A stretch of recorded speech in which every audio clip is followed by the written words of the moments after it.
హిందూ సాంప్రదాయం ప్రకారం ప్రతి మొక్కకి చాలా ప్రాముఖ్యత ఉంది. ప్రాముఖ్యత ఉన్న చెట్లలో తెల్ల జిల్లేడు చెట్టు గురించి ఒక్కసారి చూద్దాం. విఘ్నహర్త గణేశుడు స్వయంగా ఈ జిల్లేడు చెట్టులో కొలువై ఉంటాడని అందరూ నమ్ముతుంటారు. ఈ పూలు శివునికి చాలా ప్రీతికరమైనవని చెబుతున్నారు. ఈ మొక్కను ఇంట్లో శుభముహూర్తంలో పెడితే అద్భుతమైన ఫలితాలు ఉంటాయని ఆధ్యాత్మిక గురువులు చెబుతున్నారు.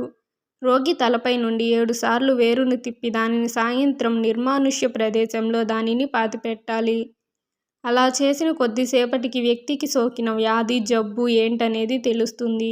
ఈ చెట్టు పిల్లలకి ఆనందాన్ని కలిగిస్తుంది. ఇక సంతాన సాఫల్యం కోసం స్త్రీ జిల్లేడు వేరు ముక్కను తమ నడుముకు కట్టుకోవాలని చెబుతున్నారు నిపుణులు. ఆ వేరును స్త్రీలు పీరియడ్స్ వచ్చే వరకు అలాగే ఉంచాలంటున్నారు. అయితే ఇలా చేయడం వలన సంతానం కలుగుతుందని అందరూ నమ్ముతుంటారు.